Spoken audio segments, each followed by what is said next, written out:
Hi, everyone. Welcome to the Magic Hour podcast. I'm your host, Shereen Campbell, and I'm the founder of My Little Magic Shop. One day, I lit a candle and asked for clarity in my professional and life path. Soon after, I was gifted with the message that I'm here to help others go through exactly what I was going through then. And just like that, My Little Magic Shop and the Magic Hour podcast was born. Welcome, Dan. I'm so excited to have you as a guest. Hi there, Shereen. Thank you so much for having me here. It definitely feels like a kind of magic to be here. You just sort of appeared out of nowhere, and it's so lovely to meet you and be on your show.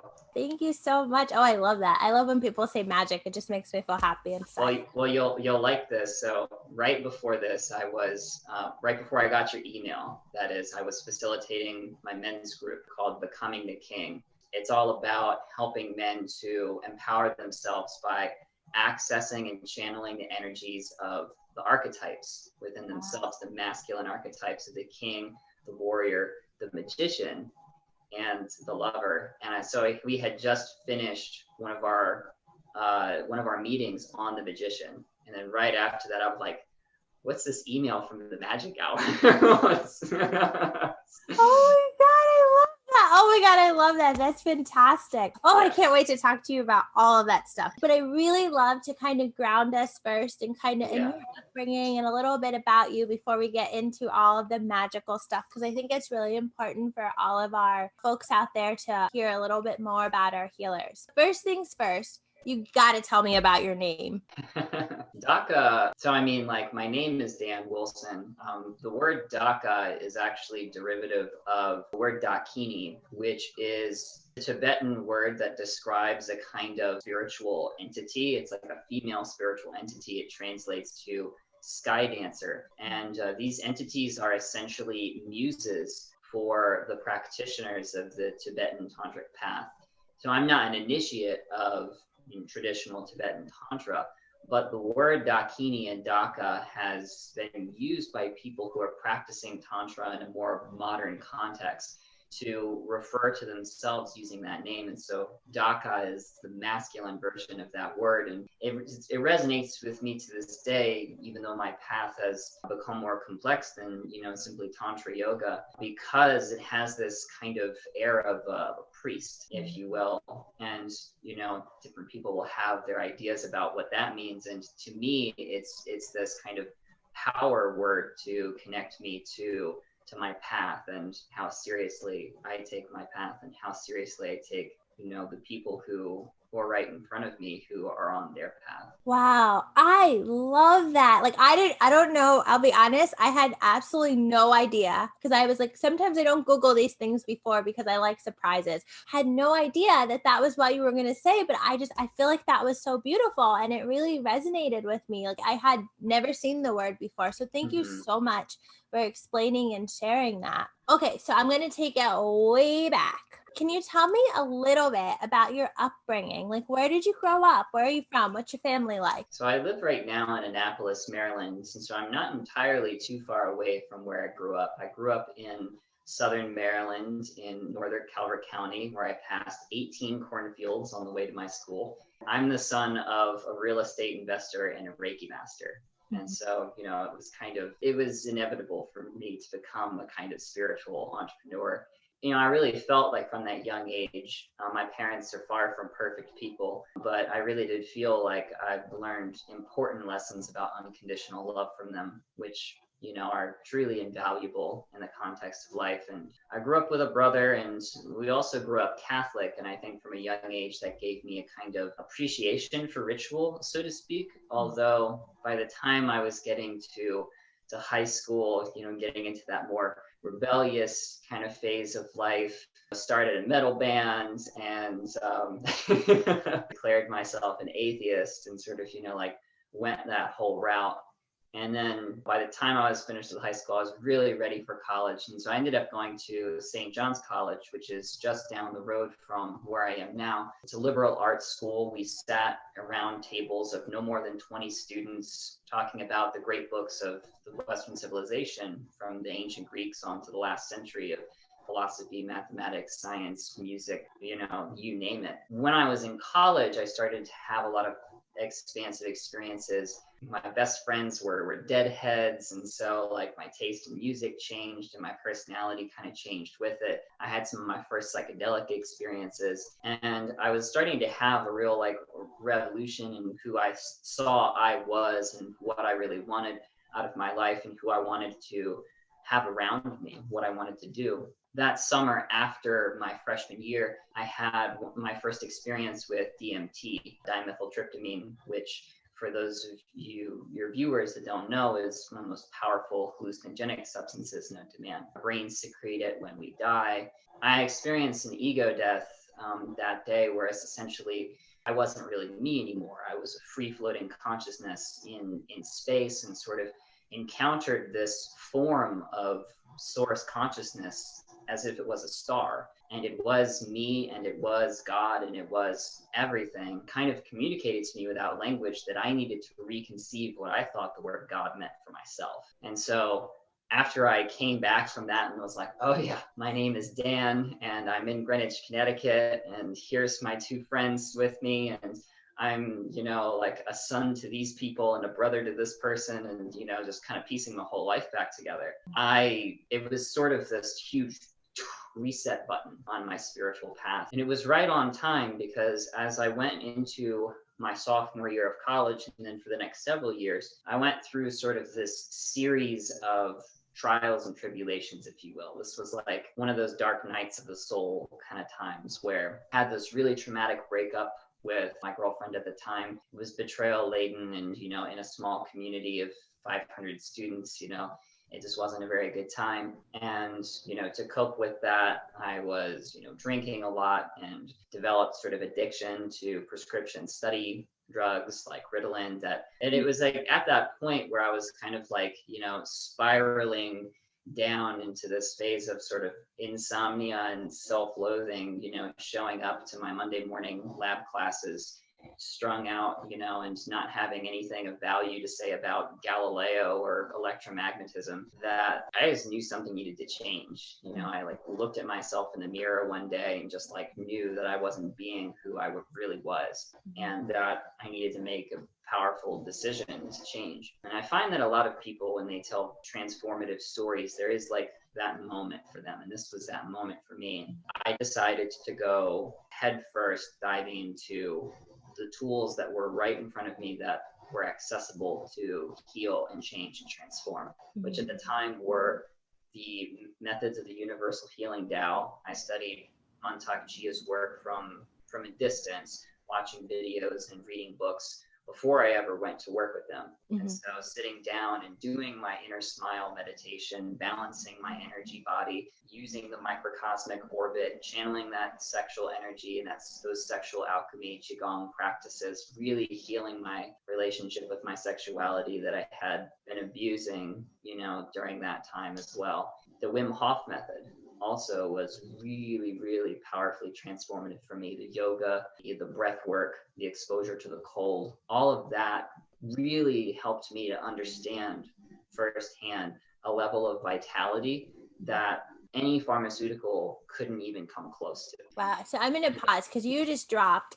a bazillion things on us at once. And I kind of want to break it down a little, because I just think that it's so interesting. So here you are that, you know, like you've kind of grown up in a pretty like normal household. You know, your mom is this Catholic Reiki healer. Your dad is, you know, like into real estate. So there's this sense of entrepreneurship, pretty much like open, and it sounds like filled with a lot of love. You go off to college, and at some point you kind of like decide you don't really believe and you're not sure if God's real. You kind of take an atheist approach, and then you're going through college, have this massive breakup.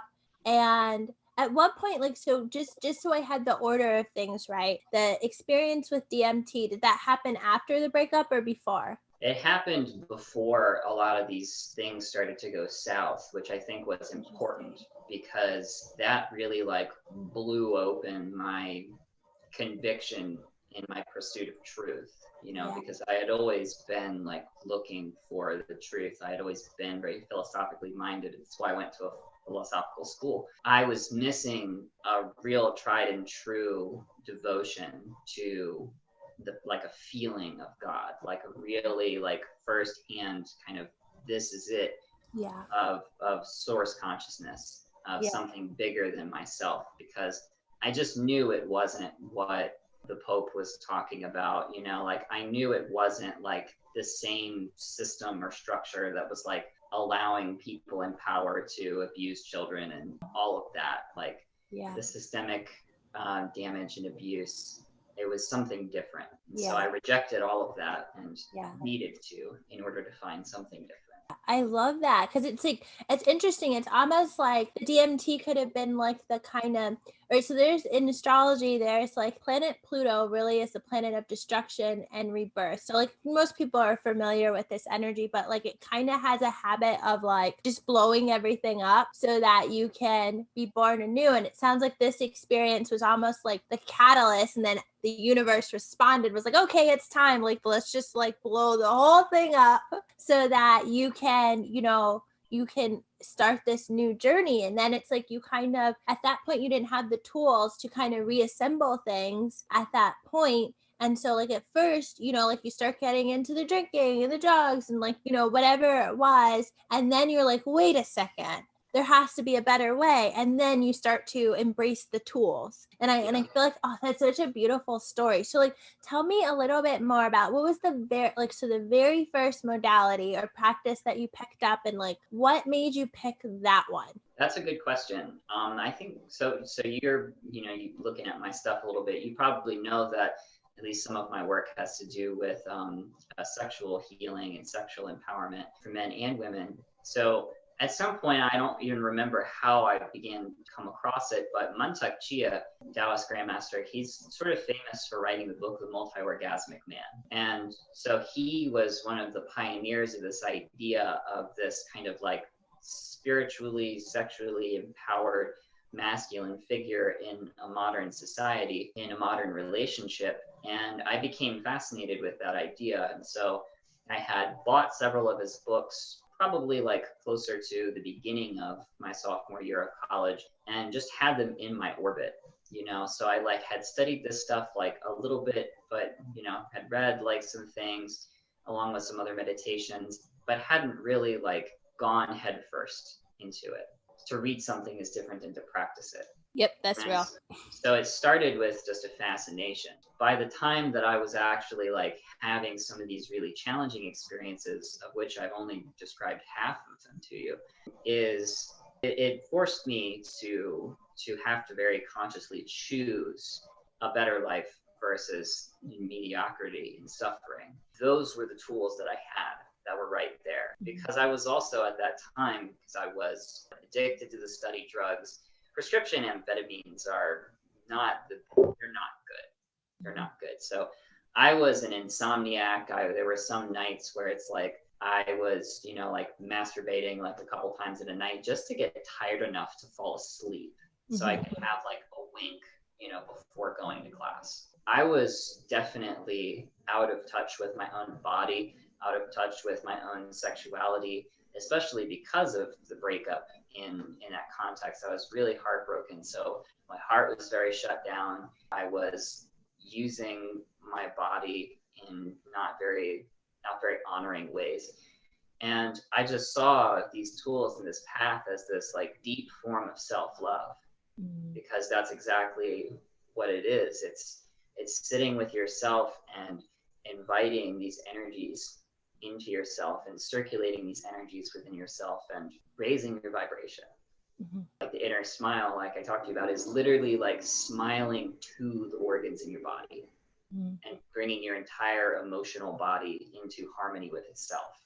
And it was deeply healing to commit myself to that process. And with the Wim Hof method too, the reason that I was using those amphetamines, the reason that I had up until even just recently, like a coffee habit, is wanting that access to vitality. But the vitality, the power, the focus, the strength, the aliveness that I felt was possible through the healing Tao, yes, but also the cold showers and the breath work and those yogic postures was unreal. It was unreal. By the time I was done with just the first 10 weeks, I was, standing on my head, in those asanas and doing like 90 push-ups, like while retaining breath. It was a total 180. Wow. So tell me more about like this journey. So like, did you, was a lot of this, did you have a lot of access to it? Because it sounds like you from a smaller town. Did you have to travel to experience things? And then like, because you're still young at this point. So like, were your parents supportive of this? This it kind of like gets onto what happens next a little bit, but I was just in Annapolis, I was just attending college. And so like I was saying, like watching those videos, reading those books from Mantak Chia, Wim Hof had like a 10-week recorded course that he taught. And so this was all me and my agreements with myself and, my conviction to change. I had very little camaraderie as far as like unity spiritual practice, to do. It was just me and the tools. And I think at that point, I needed that. Community would have been helpful, but I just didn't have it. And my parents, like I told them enough so that they knew that they didn't need to worry about me at the end of the day. But, as it goes along, by the time I was like feeling really good again, it was like the universe presented a whole new set of challenges. So I was getting up to my senior year, the fall of my senior year, my parents actually started to break up. And my mom moved out of my house. And so that kind of like feeling of loss of the family unit was kind of really difficult to process.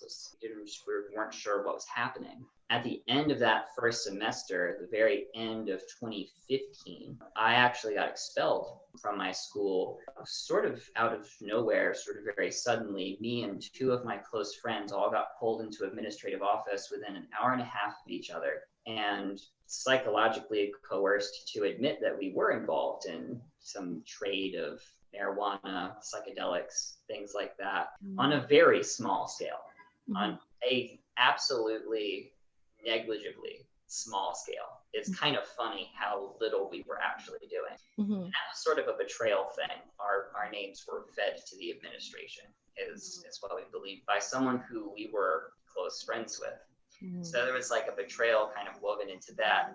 And it was super fun phone call to my dad while he's in the midst of this separation and eventual divorce to be like, yeah, this thing happened. Super fun. It is like a very short period of time, these couple of years where I lost my relationship, I lost my health, I lost my idea of a family unit, and I lost my community of people. I wasn't even allowed to be on campus. Wow. And then this happened basically a semester before graduating. Yes.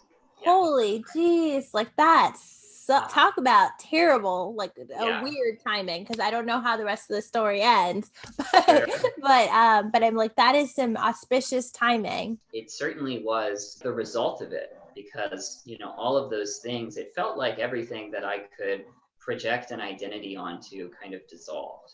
Like it felt like all the flesh, like came off of the skeleton, and there was like this void inside of me, but not like this, like, oh, everything's awful kind of void. It was just an emptiness, like a pregnant emptiness. And I just remember being with it and kind of not yelling into it, not screaming into it, but like demanding of it an answer. What am I here for? Why am I alive this time in human history, in this part of the planet? Like, why this planet in this corner of the universe? Like, I was essentially demanding to know my purpose. And sometimes you got to demand, man. I've been there. Like, you tell me now, universe. Right. Because I had to make sense of everything that was happening to me. And so after the wailing catharsis, into this void, there was like silence. And in that silence, I heard a voice. And the voice said, "You're a teacher, you're a healer, you're an artist. You're a teacher, you're a healer, you're an artist." And so my life since then has essentially been deciphering the ways in which I am those things and being creative with that process and following the yearnings of my heart to explore how I can be those things in the most authentic way.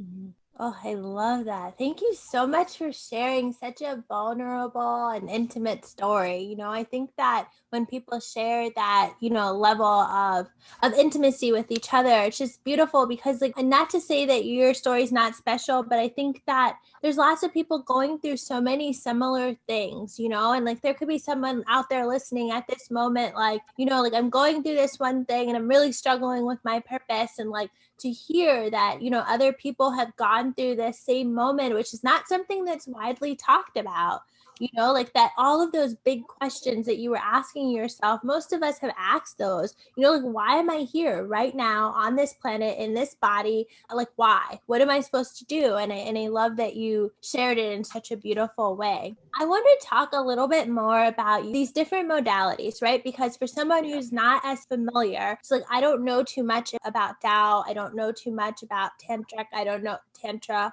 and Tantric. See, you'd have to like clarify with me. I mean, you'd have to correct me on all the things, but just can you just go through like each of your main modalities? So I have on my list Tao, Qi Gong, Tantra, and then also shamanism. So shamanism I'm quite familiar with, but the rest of them, just break it down for me. Sure. And it's great timing for your question, because it's kind of like the next chapter in the story, really, because after I had gotten expelled, I essentially, I needed to go to work. Needed to pay rent. Yeah. And so I went to work at this hospital guest house. And what happened is, it was good work, but what I realized is like, wow, I need to work for myself. And so spent a year doing that. And in the meantime, researched a lot of these things and these things that were calling to me, Tantra and shamanism, and just felt into the world for opportunities to learn them. When I reapplied, came back to school, graduated, great, that chapter of the story is over. I immediately went into this period where I went to go work with these teachers in person. I went to work with Mantak Chia when he came around to Massachusetts. I went to California in the Redwood Forest for multiple levels of training in Tantra Yoga and started a shamanic apprenticeship locally. Actually, my teacher has 30 years of experience and he's literally, I could drive there in 15 minutes. Wow. I Google searched Annapolis shaman and I was like, wow, look at this guy. Wow. Really incredible. So right out of college, it was just a very brand new learning experience. And I just submitted myself to it. Each of these wisdom traditions could essentially be a webinar all their own, but I'll give you like the overview of all of them and kind of how I see them weaving together. With the Tao, Taoism is an ancient Chinese philosophy of life.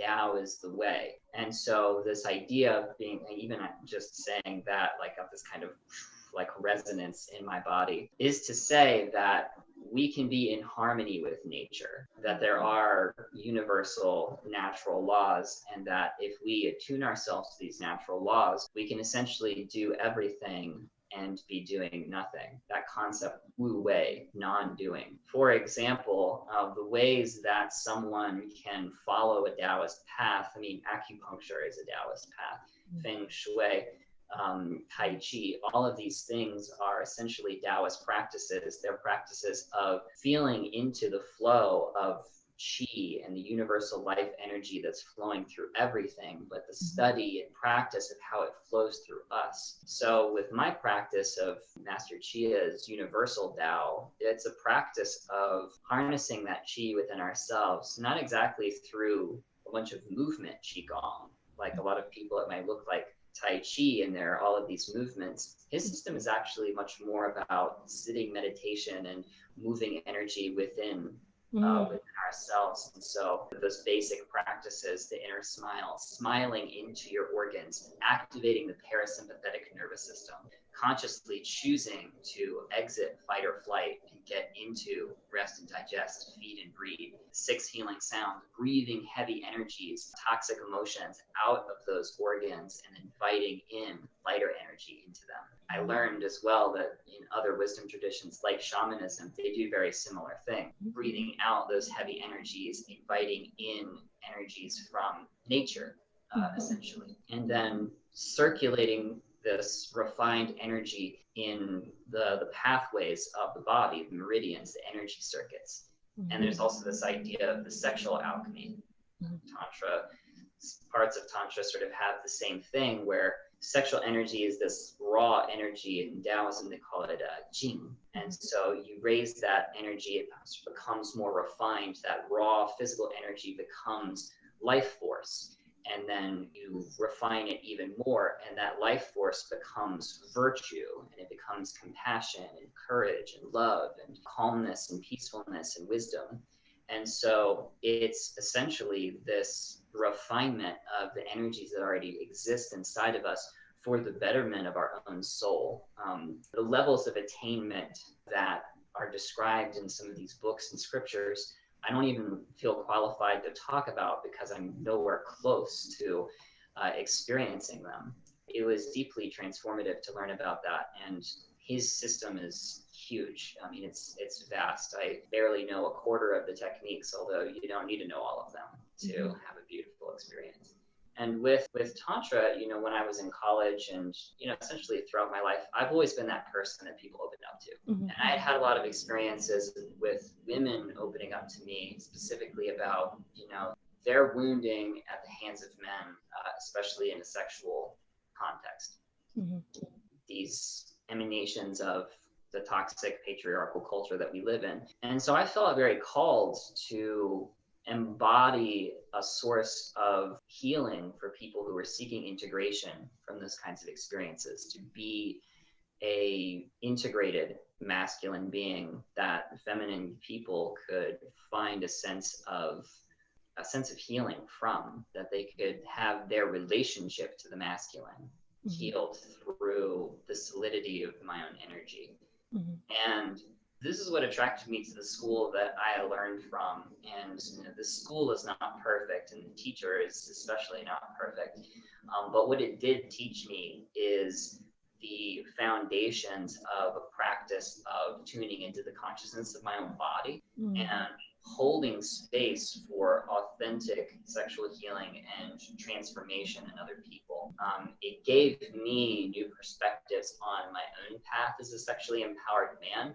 And it also helped me through that rootedness and that foundation, because anyone who's offering sexual healing to anyone needs that because they need their integrity.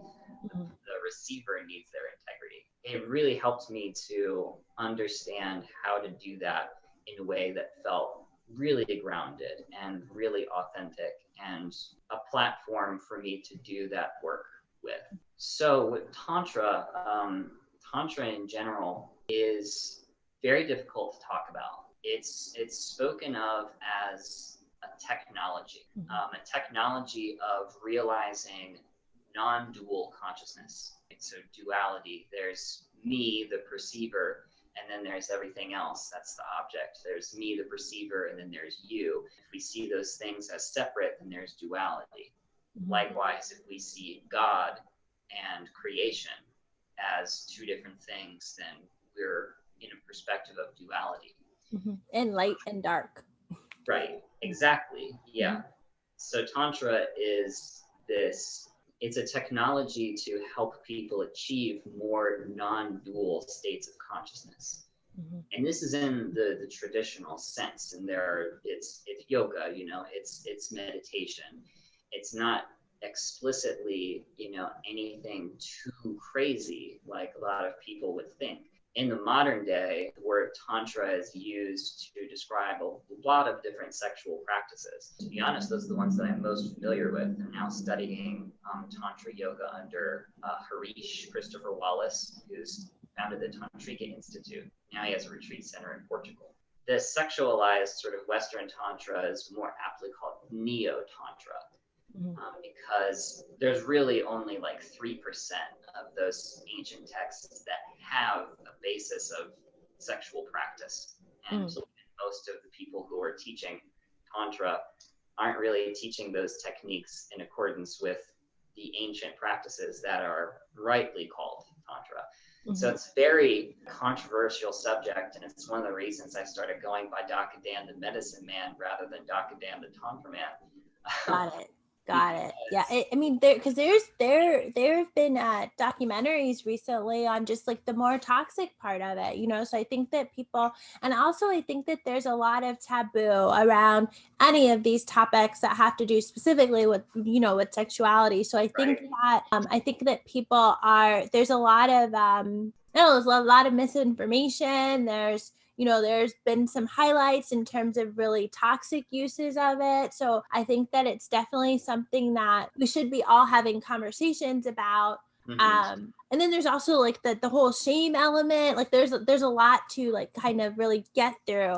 So I think that it's wonderful that, you know, like you're open to addressing that stuff. And then also like, it sounds like to me, like you got into it to also like do a lot of healing on your own, you know, and then also being able to hold space for those that are kind of equally trying to understand and navigate something that as humans we don't talk about very often. Exactly. There's an incredible amount of shame and fear that people have alienating themselves from their own bodies, their own sexuality, and therefore some of their most potent creativity. Truly, shame is something that doesn't serve anyone.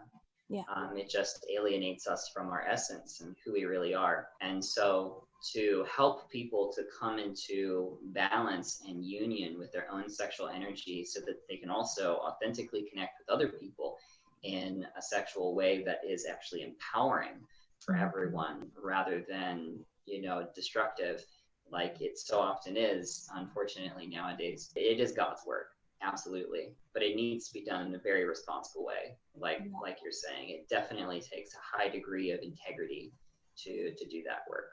Yeah. And I love that you made that connection between creativity and sexuality because they have to do with the sacral chakra. So, and it feels like, you know, sometimes when it comes to the sacral chakra, we talk a lot about pleasure, but like you think of pleasure when you're eating or like, you know, more typical forms of pleasure. And then you think about, you know, creativity and like, but I feel like that is a very fundamental part of sacral chakra energy and like ensuring that it's balanced. So, you know, I definitely think that making that connection is important because if you're not in tune with your body on that level, then it's really difficult for you to be truly creative. And to be creative, I feel like is, you know, one of the highest forms of spirituality and connection to all that there is, because that you're basically just being a channel for ideas to come and flow through you so you can bring them out into the world. Yeah, absolutely. I mean, you think about it this way, and this is kind of the way that I have to explain it to certain men, for instance, who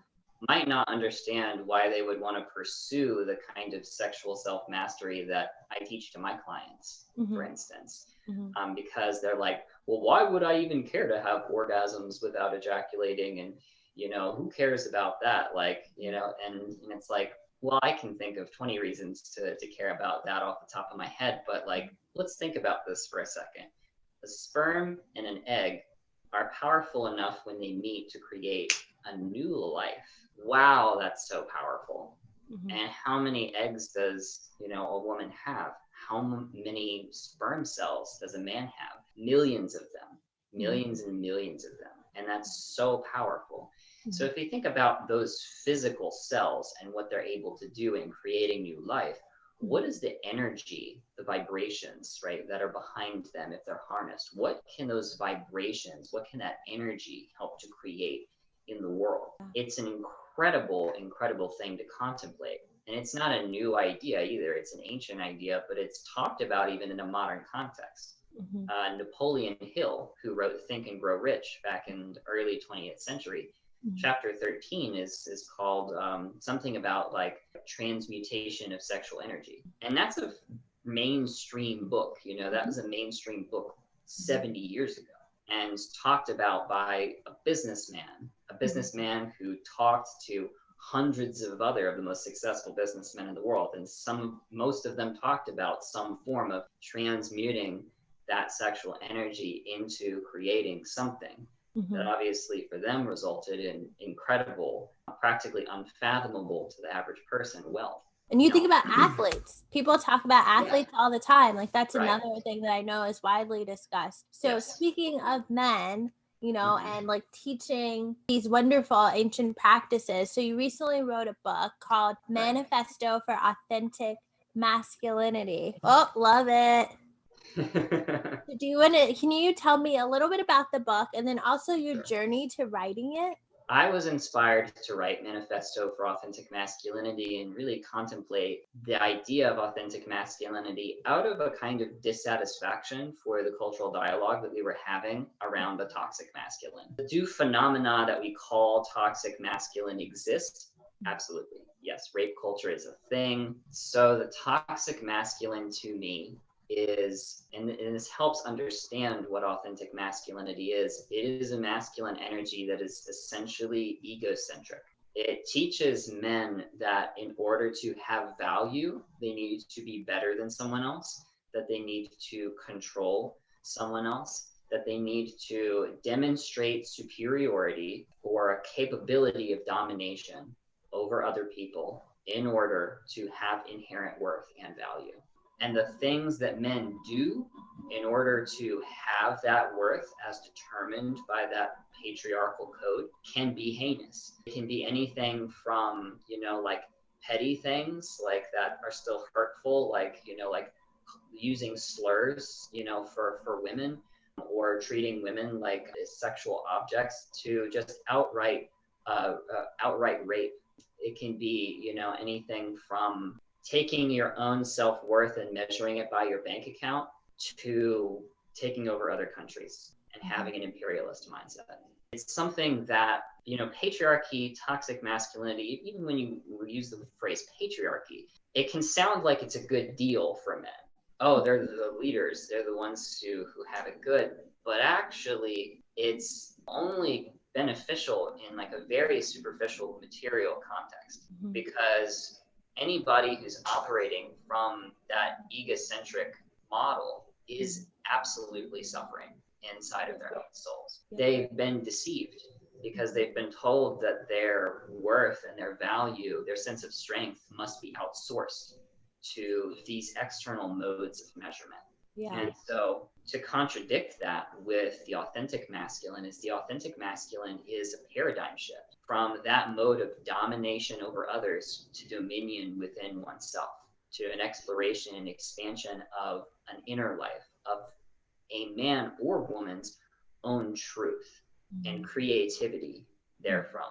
How can compassion be powerful?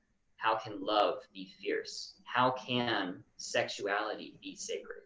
And it is, instead of an egocentric model of being, it is a soul-centric model of being, a soul-centric model of masculinity. Soul in this context, soul-centric is a word I borrow from Bill Plotkin, who wrote Soulcraft, Nature and the Human Soul. And he uses it like the ecological term for niche. So an organism has a niche in its environment. It has a place in the interconnected web of life. It eats these things. It gets eaten by these other things. It has a place, and it provides value for an ecosystem. Our soul is like our niche. It's our place in the interconnected web of life. It's how we creatively manifest value and initiate reciprocity in the greater world. And so we find purpose. Instead of making ourselves better or superior to other people, we find value in being of service to other people. We find value in serving other people and the planet, to life itself, essentially. So the authentically masculine man asks himself, how can I be more embodied such that I can creatively manifest a better world? How can I be a channel for love? And how can I spread love? Sit on the throne of my heart consciousness as if I was a king, conscious creator of my own reality, penetrating into the moment lovingly and consciously, and being totally present. Oh my God, I love it. I love it. I love it. I love it. I love it. I love it. I want to recommend this book all the time. It's going to be totally on our book of the week. I think that it is beautiful. I love it on so many levels, but I really, really enjoyed hearing your take on this term, toxic masculinity, and also like pointing out the suffering, because like to me, like I don't know if it's because I have a healing background or what it is, but like when you're describing that, I like envision this poor man who has like grown up his entire life told that he needs to dominate in order to be recognized and to be meaningful in society. Growing up under that, like attaching your self-worth, like your entire sense of like, am I worthy person, to all of these external circumstances, and this need to like dominate sound like it makes my heart hurt.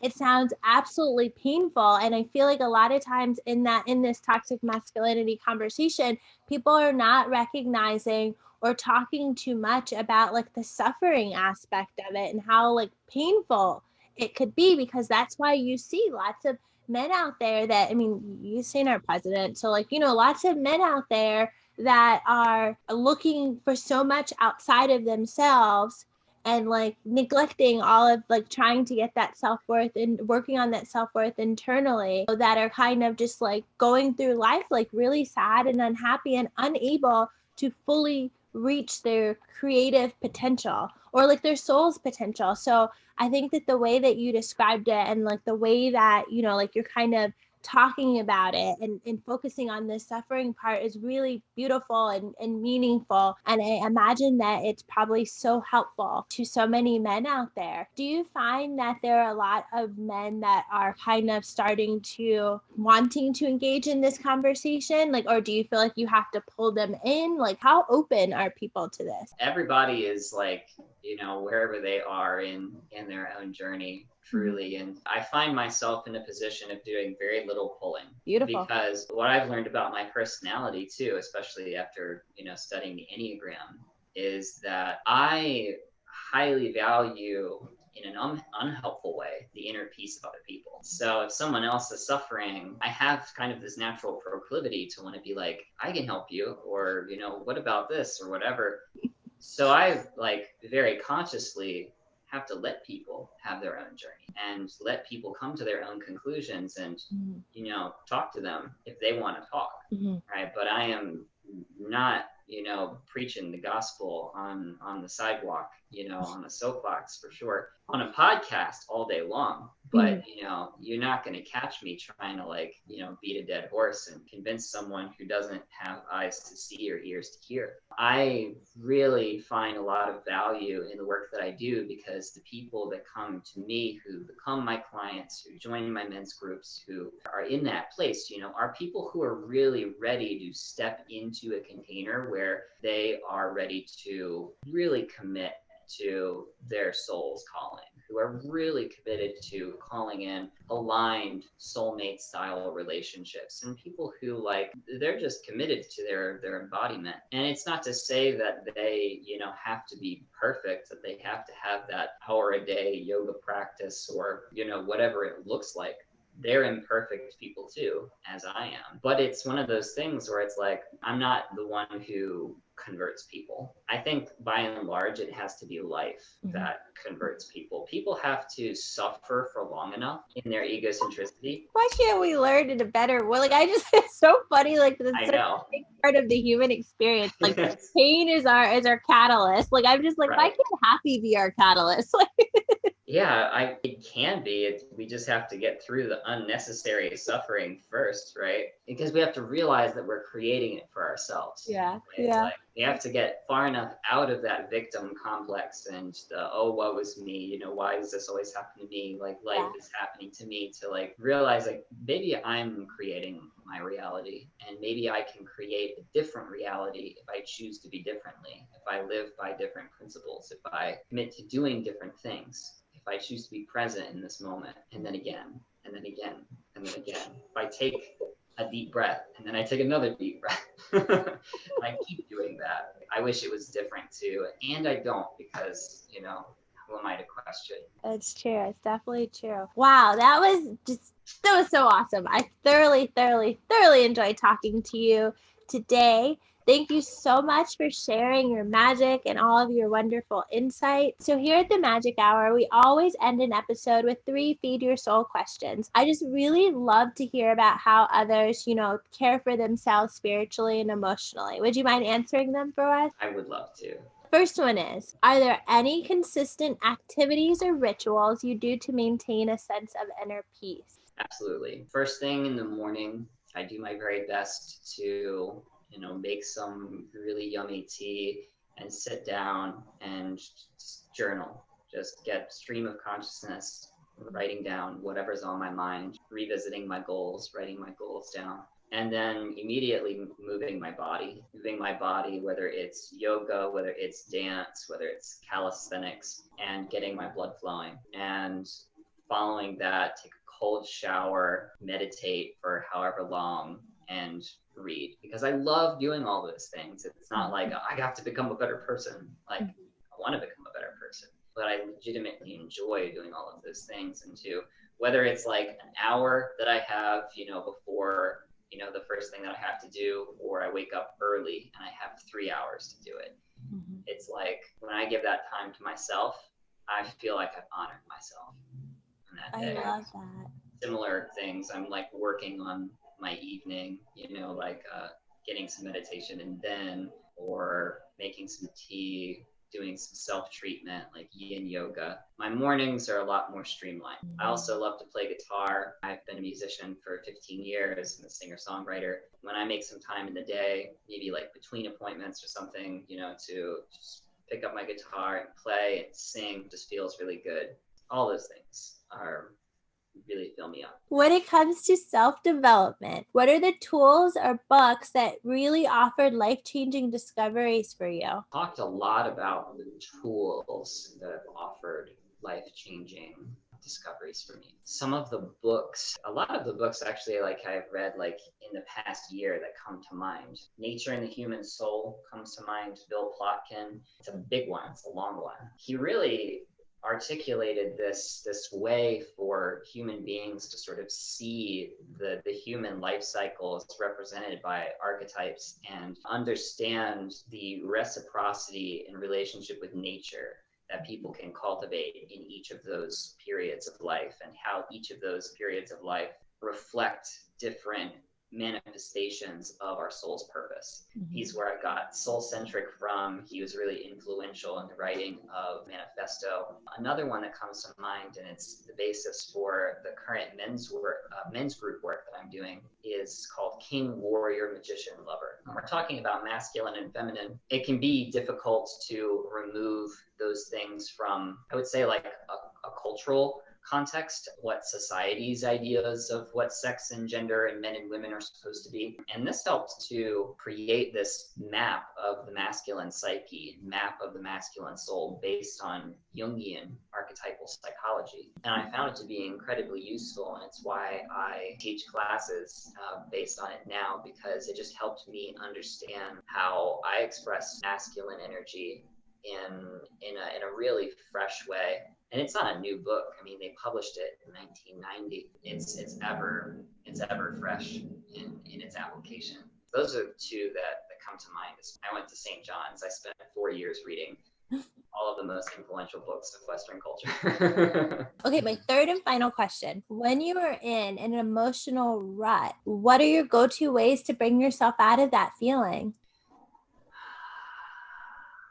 Taking deep breaths, putting the phones away, the computers away, and sitting with that feeling, sitting with it and being honest about it. I'm not pretending that I don't feel like shit right now. I'm angry, or I'm sad, or I'm frustrated, whatever it is. And I sit with it long enough to feel it, and then I do something. However that energy wants to be channeled, whether I just need to like cool off and like go take a walk in the park, whether it's, like I want to, scream into a pillow and, like hit it with my hands, like Ista teaches, it's kind of like listening to the feeling, listening to the emotion. What are you telling me? What is the information that's coming through? Because that's what our emotions are. They're presenting information to us. They're guiding us towards our truth. And also things like anger sadness. We're sad for a reason. We're angry for a reason. If we can sit with the emotion for long enough to come to clarity on why we feel those things, then it can point us closer to our truth. I love that. Oh, I love that. Thank you so much again, Dan. This was just a magical chat. So can you tell our listeners how they can follow you on your adventures? Sure. You can find me on Facebook. On Facebook, I am Daniel Wilson Jr. I'm sure Shereen will provide some links here. On Instagram, I am Daka Dan, the Medicine Man. I am learning to be an Instagrammer. I don't have a crazy amount of content on there, but you can expect more. I do have a YouTube channel, same story. I'm getting better about it. If you want to get in touch with me, you can find me very easily. My phone number is 443-624-9516. I'm a transformational coach, so I spend a lot of time having powerful conversations with people. And so I'll have a powerful conversation with anyone who is really authentic and committed to themselves and their life. And so, I'll usually spend 3 or 4 hours with someone before I ever ask them for money. Wow, I love it. Oh, thank you so much for sharing your gifts with the world. And I'm just really excited to follow your journey and see what other magical things you create and how you grow as a healer. Thank you again so much for spending your time with me. It was truly a pleasure. Sure, Shereen. Thank you so much for inviting me. Thank you so much for listening to the Magic Hour podcast. If you want to learn more, you can find us on our website, www.mylittlemagicshop.com, and follow us on our Instagram at mylittlemagicshop. See you next time.